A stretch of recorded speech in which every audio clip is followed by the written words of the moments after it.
Being a freelancer can be awesome. And a big part of just how awesome has a lot to do with where you decide to be a freelancer, which freelance website you decide to sell your services on. Do you know which freelance website is best for you?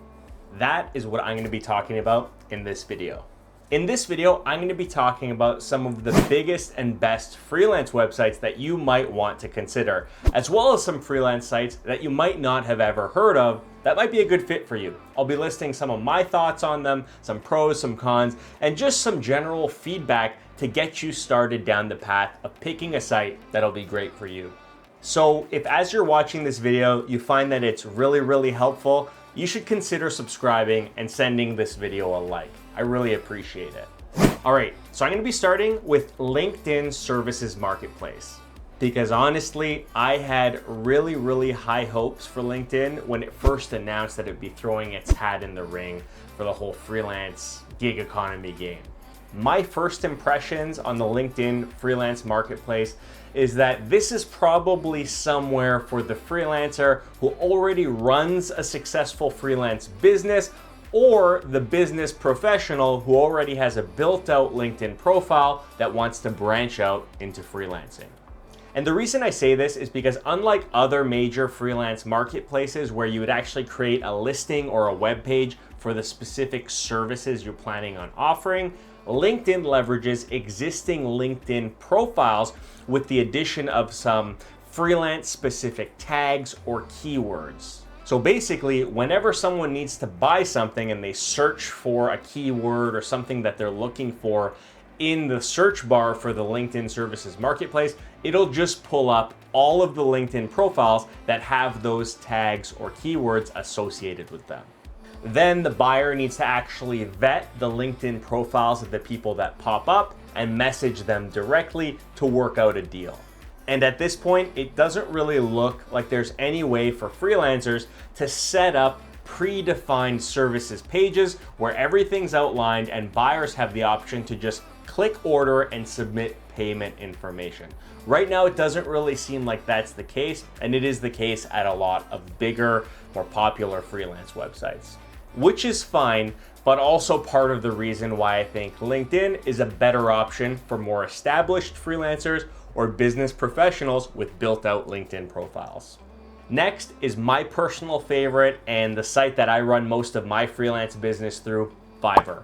I think that Fiverr has been growing at a pace where it might become the largest freelance marketplace on earth. I think only sites like Upwork or Freelancer.com have more users at this point, but based on what I've been reading in the news and the earnings calls that I watch from Fiverr, it seems like they're growing really fast. What makes Fiverr unique, and the reason that I really love Fiverr, is that it's embraced this concept of gigs. Freelancers decide what service they want to sell, they decide how they want to package that service, set a price, and create a gig listing. When a buyer finds a listing they want to buy, they place order, they pay, and that freelancer completes the work as defined by that set gig. Fiverr doesn't really play in that pricing services per hour domain like a lot of other freelance sites do. And I feel like this is a really big advantage for Fiverr, especially for savvy freelancers like myself. I feel like it allows me to price my services based on value, and it allows me to avoid a lot of nitpicky, nickel and diming negotiations where people are really trying to beat down the minutia of your cost per hour. You set your gig price, you work in your profit or the value or whatever you think your time is work into there. When someone orders it, you deliver the work as defined in the gig, and you're good. The other thing I really love about Fiverr is how easy it is to set up an account and create your first gig. I think that for even the newest of Fiverr sellers, the ultimate of ultimate beginners, you can go from creating a profile from scratch to creating your first really solid gig listing in a couple of hours. I really think it can be that quick which is another reason I think Fiverr is fantastic. Another thing that's really cool about Fiverr is that Fiverr does things proactively to help newer gigs get noticed. One of these things is by assigning badges to gigs. They have one called the Rising Talent Badge and Fiverr's Choice Badge that highlights newer sellers that have been doing really, really good work that Fiverr thinks buyers should give a chance with their orders. I've gotten the Fiverr's Choice Badge a couple of times over the last 3 years, and each time that I've gotten it, it has increased my orders dramatically and caused an influx of really high quality buyers to come in that have actually ended up ordering some of my most expensive gigs. So that's a really cool thing that Fiverr does to help sellers who are already doing a good job early in their career really kick things off and get things going quicker. If it's not already obvious, I highly recommend Fiverr, and I think it's a great option both for beginner freelancers and more experienced freelancers. Upwork is another really, really big global freelance marketplace, and like Fiverr, it pulls in buyers and sellers from all over the world. Like Fiverr, Upwork now offers per gig pricing, which I really, really like, but also has its roots in hourly pricing for their projects, which I don't really like that much. Which for me is honestly the main reason I don't really offer services on Upwork. I feel like Upwork, more so than Fiverr, has a bit of a race to the bottom mindset among sellers due to this hourly price point, and buyers, good savvy buyers, take advantage of this and are really shrewd negotiators. I just don't want to deal with that nonsense. I like pricing based on value. I'm good at conveying my value. So for me, Fiverr's a win-win. But that's not to say that Upwork is not for everyone. A lot of freelancers do bill per hour. A lot of people have fixed rates, and that model works for them. So if you're one of those people, maybe you should check it out. And on Upwork, freelancers bid for jobs with what they call connects. Everyone gets a certain amount of connects every month. You use those to bid on projects. If you win those projects, great. If you don't, you've just wasted a connect. And if you run out of connects, you can buy more and top them up. You could view this as both a good and a bad thing. A good thing because if you're a savvy freelancer and you can make good use of the connects you have, you could score some projects while less experienced sellers are burning through their connects and kind of are causing themselves to fall out of the running in competing with you in that way. But you could also look at this as just another expense that freelancers need to swallow when it comes to growing and scaling a lucrative freelance business if they have to keep buying things like connects. In any case, just like Fiverr, Upwork is super easy to create a profile on and get started. It's got a slick layout, and just like Fiverr, I consider Upwork a fantastic option for beginners and experienced freelancers just because of how big of a platform it is, how streamlined it is, and how good a job they do helping to market themselves, bringing more buyers to the platform. I think it's a great option. Freelancer.com is another one of the big sites that I'll be talking about today.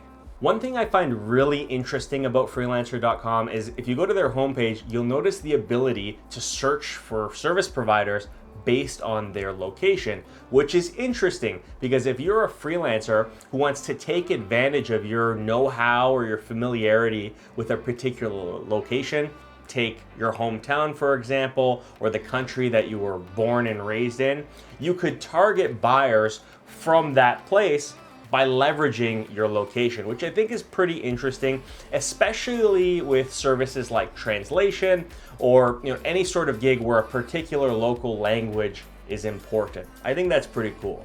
Freelancer.com also makes it really, really easy to search for services by skill set from the homepage. And one thing I really like is as a buyer, you can do this without creating an account, which a lot of the other sites make you do. So if you want to do market research as a freelancer and check out the competition, you can browse without an account, and vice versa. You can do the same thing as a seller.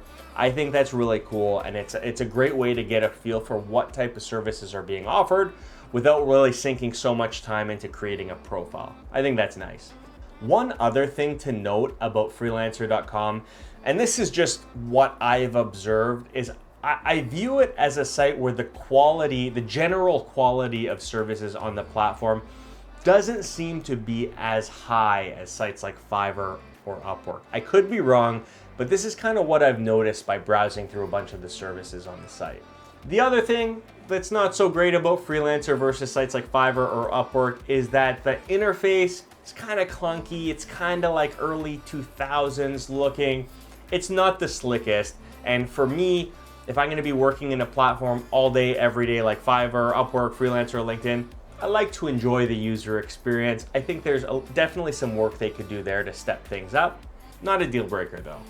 In any case, if you're just starting out as a freelancer, I also think freelancer.com is a great option to cast a net to see if it works for you. Like, you don't have to create just one account on any of these sites. You can create accounts on multiple sites to see what works best for you. And I definitely think freelancer.com should be part of the conversation. All right, so now I'm going to talk about the best of the rest. So the 4 sites I've mentioned so far, LinkedIn, Fiverr, Upwork, freelancer.com, those are probably the sites that I would focus on first if I was to start all over again from scratch. Those are the sites I would spend most of my time in.